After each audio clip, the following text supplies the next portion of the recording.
If you haven't started thinking about the costs of healthcare, maybe it's time you do, because it's really bad in the United States, but other countries have their problems too. The number one cause of bankruptcy in the United States is medical debt. And if you think, I'm okay, I've got health insurance, you may want to think again. Of those 62% that went bankrupt, 78% of them actually had healthcare insurance. It's hardly surprising though, because America has the most expensive healthcare in the world. And that gap only gets bigger as you get older. So the question becomes then, why does America have such expensive healthcare? And the answers might surprise you. But in a nutshell, we can sum it up by saying there's waste, overcare, overpayment, and overregulation. And the cost of many of these is exacerbated by defensive medicine. The fact that so many doctors are sued weighs heavily on the cost of our medicine. Since 1975, the cost of medical tort has gone up 2,500%, compared to our healthcare costs going up 818%. But then look at our gross domestic product of only 168%. And lastly, our wages at only 16% in the same period. How can anyone expect, with salary increase of 16%, to keep up with medical costs increasing at 818%? It's untenable. I call this the trembling white coat syndrome, where 78% of MDs and 81% of residents fear being sued. And that means that 83% of doctors ordered more imaging and more tests defensively to protect themselves. So the cost of all this defensive medicine, all those extra tests that are ordered, all the extra imaging, are costing us dearly. And even worse than that, there's a shift away from patient protection towards doctors protecting themselves against potential legal action. And were all those extra tests necessary? Did they really give us better health care? And were they really safe? And no, they weren't. The overuse of many medical tests and intervention not only wastes money, but it can actually harm patients. And what about the outcomes of having more tests and more procedures done? In the US, more open heart surgery is done after heart attacks than in Japan, and yet we don't have better outcomes after 1 year. And in fact, one study found that 20 to 30% of all medical procedures are unnecessary. Isn't that a scary thought? Let's look, for example, how American healthcare costs stack up against other countries. My father just had a knee replacement in South Africa. It cost him $13,000. Here, that would have cost him about $25,000. And our neighbor next door, he had a heart bypass that cost $73,000. In South Africa, that same bypass would have cost $37,000. And then there are countries that are a lot cheaper than South Africa as well. And the cost of landing up in hospital in the United States is astronomical. As this post indicates, after only 4 hours, a patient left with a bill of $16,583. That's huge. What makes our hospitals so ridiculously expensive? And just one of them is markups. We're being robbed left, right, and center. Let me give you some examples which are taken from the medical billing advocates of America, of how small everyday items are marked up enormously. You can buy a felt tip pen at the dollar store for $1, but once it gets into the hand of a hospital, it's known as a surgical pen, and then it becomes $17. And then there are disposable latex gloves, which you can buy a case of 10 boxes for $48 on Amazon for. But once they reach the hospital, they charge $53 per pair, and these average out at $5,141 per hospital stay per patient. And it's not just markups in hospitals, it's also that we take too many drugs. Overprescription of medication is huge, and we take more drugs in the United States than any other country in the world. And that comes with a whole new set of problems, such as drug side effects, drug interactions, and drug addictions, which all cost our healthcare system enormously. I know that drugs help many people, but are they always necessary? And let's look at the cost of drugs in the United States.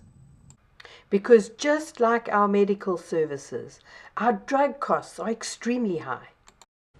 Fact is, our drugs are about 44% more than Japan and about 280% more than you can buy them for in Mexico. And I realize you may be thinking, well, that's not really a problem, drug prices, because I buy generics.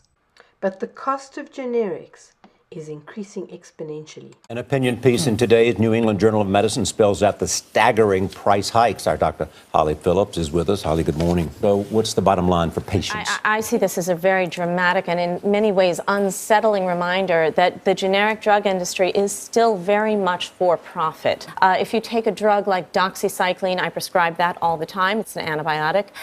It increased by 5,000% the price per pill in the last year. Just like hospitals are price gouging, so too are pharmaceutical companies. Major drug companies raped in $85 billion last year. And it's very hard for the consumer to protect themselves. Dr. Holly Phillips says that she has patients who tell her this. I'll just make sure I buy generic and I'll pay out of pocket. That's not going to be very realistic going forward. Don't believe that drug companies are interested in your health. They're interested in their bottom line. And they spend 2 to 3 times more money on advertising than they do on research and development. And they're not shy about their profit margins, 30%.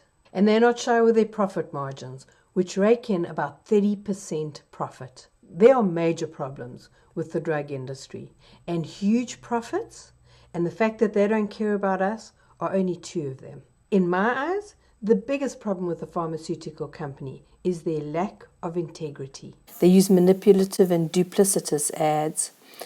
They disease monger and sell sickness even to the healthy. They overemphasize the benefits, underemphasize those side effects, and make as if taking medication is just a normal part of life. But it's a profitable business, a very profitable business.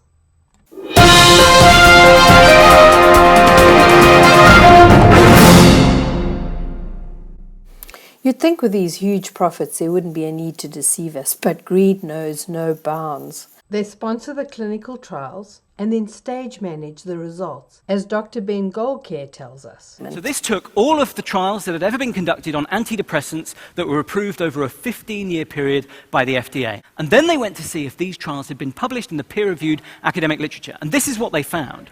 It was pretty much a 50-50 split. Half of these trials were positive, half of them were negative, in reality.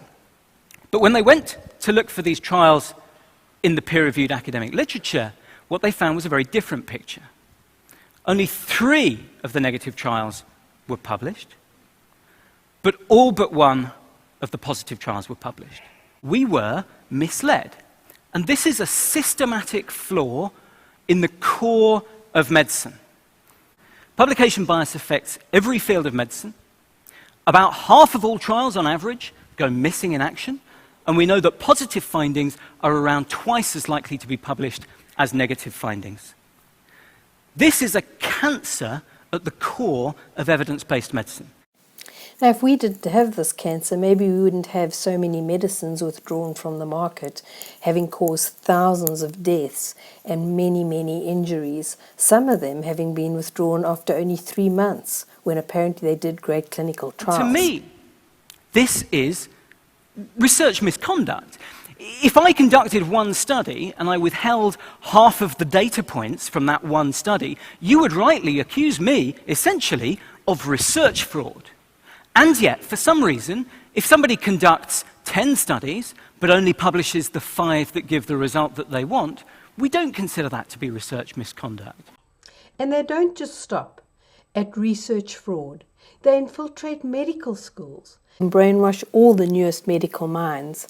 They buy research journals and threaten to pull their advertisements if those journals won't publish the results they want. they know just how powerful a scientific research article can be for their bottom line and their sales. They're a pretty powerful bunch. And money talks. They buy doctors. Conventions, symposiums, drug samples, and even pay them under the table for so-called consultations. And Big Pharma knows exactly how to get the laws passed that they need to suit their purposes. And it's not just Big Pharma we have to worry about, it's the prescribing habits of doctors as well. Not only do we have antibiotic resistance from an overuse of antibiotics, but we have rampant opioid addiction. And so overall, we have more expensive medication that's less effective with worse side effects. Is this truly a way to stay healthy? And that's not the worst of it. According to a Huffington Post article from October 2014, medical costs are set to double over the next decade.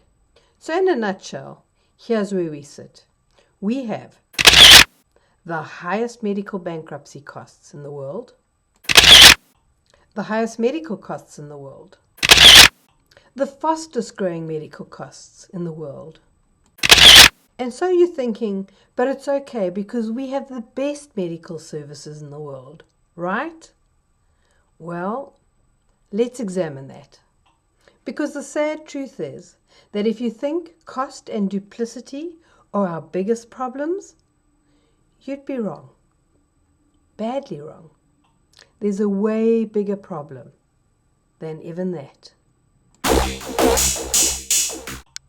Despite how much we spend, according to a World Health Organization report, there are 36 countries that have better health care than the USA. And when it comes to life expectancy rates at birth, the United States comes 27th out of 34 countries. Given the sophistication of our medical services, and given that we spend the most on medical services in the whole world, our low life expectancy rating is rather shocking. So is our medical system letting us down? Fundamental question is, if I walk into an American hospital today, am I demonstrably, clearly safer than I would have been 15 years ago? The unfortunate answer is no. Safety in our medical system is something that I've started to question a lot. My question is this. Can you help us understand why certain healthcare entities have not yet adopted straightforward, proven techniques to reduce these infections? In fact, I'm beginning to ask if our medical system isn't causing more problems than it's solving for us. It's to start focusing attention on the third leading cause of death in the United States of America. And that will come as a great surprise to most people. And the third leading cause of death in this country has to do with preventable medical errors in hospitals. This is the 10,000-pound gorilla in the room that nobody's talking about. The third leading cause of death, as published in the Journal of the American Medical Association, is MD-directed treatments. This means you go to a medical doctor, an MD, he gives you a treatment and you die from it. Estimates that as many as 440,000 people a year may die from preventable medical errors in hospitals. 440,000 a year. That's could be more than 1,000 a day. It even has an official name, iatrogenic illness, but that's just those who die.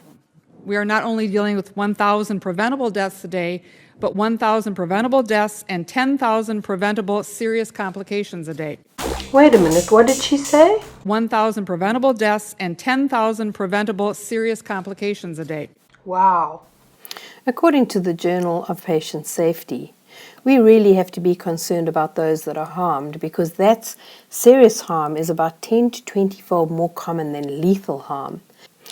And let's consider that medical errors are vastly underreported for a number of reasons: shame, fear of litigation, patients' fears of retribution, and many others. I think Dr. Brian Goodacre explains it best. Alone, ashamed, and unsupported. Here's the problem. If I can't come clean and talk about my mistake, how can I share it with my colleagues? How can I teach them about what I did so that they don't do the same thing? That's the system that we have. It's a complete denial of mistakes. A handful of terrorists fly 2 planes into the Twin Towers. 3,500 people die and we go to war. But 15,000 people a month are killed by medical doctor treatments, and we don't bat an eyelash. Houston, we have a problem. There's one huge disconnect going on. Harm is preventable and not tolerable. That science, patient safety is a science, and science must guide it. But what do you do when scientific research is showing that so many people are dying or being harmed at the hands of medicine? And paying dearly for it. Paying with money they sometimes don't have. I speak today on behalf of hundreds of thousands of Americans whose voices have been silenced forever by preventable adverse medical events. People who are harmed lose their jobs. They lose their homes. They lose their health insurance. Many go bankrupt trying to pay the medical bills that they would not have had they not been harmed by the healthcare provider they sought help from. These are very real consequences of the failure to take action to eliminate medical errors. They are our sisters and brothers, parents and children, and they are disabled, and many of them are dead because of these events. One of the things that I've been doing is studying the lives of centenarians around the globe, across cultures, across creeds, live in different places and eat different diets, to find out what they have in common. And here's something that's interesting. Something that they have in common is that they are not big users of the medical services. They don't go for every preventative screening and every test. They don't take a lot of medication. And the vast majority of them just go to bed quietly one night with their faculties intact and die quietly. And isn't that what we all want? To live well, stay healthy, and age well? So far, I've isolated about 45 things that centenarians from around the globe have in common. Small health practices that you seldom hear about. And that's why I call them revolutionary health tips.